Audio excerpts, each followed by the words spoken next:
Hello dear students. आज मैं आपको समझाती हूँ ये मनी मार्केट और कैपिटल मार्केट में क्या डिफरेंस होता है। हमारी फाइनेंशियल मार्केट्स बेटा दो टाइप्स की होती है, money market and capital market.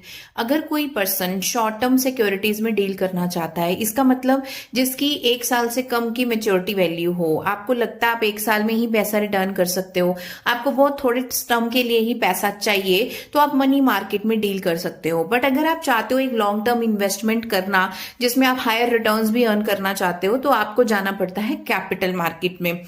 Money market का कोई प्लेटफॉर्म नहीं होता एज सच, इसके साथ जनरली इंस्टीट्यूट्स या कंपनीज एज सच ही डील करती हैं। बट आपको कैपिटल मार्केट के लिए एक प्लेटफॉर्म दिया गया है जिसे आप स्टॉक एक्सचेंज कहते हैं। तो ये स्टॉक एक्सचेंजेस के ऊपर जाके हम ट्रेडिंग करते हैं।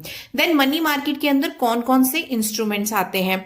मनी मार्केट के अंदर बेटा हमारे पास इंस्ट्रूमेंट्स आते हैं ट्रेजरी बिल सबसे पहले, जो कि बहुत इंपॉर्टेंट इंस्ट्रूमेंट्स हैं बेटा। ये गवर्नमेंट के इंस्ट्रूमेंट्स हैं। इशू कौन करता है? आरबीआई करता है, क्योंकि आरबीआई ही गवर्नमेंट का बैंक होता है। तो RBI issues on behalf of government.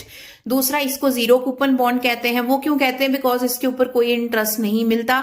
Y? Because ये जब इश्यू किए जाते हैं तो डिस्काउंट पे कर दिए जाते हैं, और जब आपको रिडीम करते हैं आप इसे मेच्योरिटी पर, आपको पूरी फेस वैल्यू पर इसकी वैल्यू मिल जाती है। तो जो चीज डिस्काउंट पर इशू होती है और इस पे कोई अलग से इंटरेस्ट नहीं दिया जा रहा, उसको हम जीरो कूपन बॉन्ड्स कहते हैं। ये हाईली सिक्योर्ड इंस्ट्रूमेंट्स होते हैं बेझिझक, क्योंकि ये गवर्नमेंट के इनिशिएटिव से होते हैं, इसलिए आप इसमें इजीली इन्वेस्ट कर सकते हैं।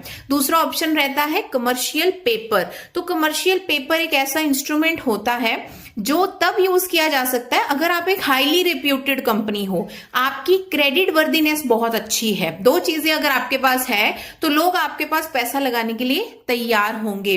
ठीक है, तो लोग जब आपके पास पैसा लगाएंगे, आप उनको एक पेपर देंगे, एक प्रूफ देंगे, this is known as commercial paper. ठीक है। एंड थर्ड आता है आपके पास सर्टिफिकेट ऑफ डिपॉजिट। जैसा एफडी होता है एक बैंक के पास, बिल्कुल वैसा ही रोल प्ले करता है सर्टिफिकेट ऑफ डिपॉजिट। बट इसमें खास बात ये होती है कि ये ट्रांसफरेबल होता है। ट्रांसफरेबल के साथ इसके साथ अदर वर्ड है नेगोशिएबल होता है, जो कि एफडी नहीं होती। तो अगर आपको कभी भी पैसा रेज करना है तो आप लोगों से पैसा लेते हैं और उनको सर्टिफिकेट ऑफ डिपॉजिट दे देते हैं, जो कि हाईली लिक्विड है, बिकॉज वो इजीली नेगोशिएबल है, इधर से उधर ट्रांसफर किया जा सकता है।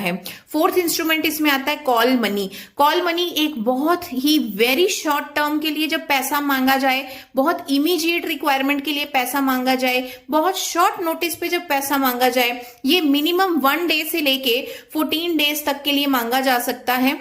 ठीक है, और ये इसमें हाईली वॉलेटाइल होता है ये रेट, बिकॉज ये कभी भी फ्लक्चुएट कर सकता है। बिकॉज अगर ऑब्वियसली आपको आज के आज ही पैसा चाहिए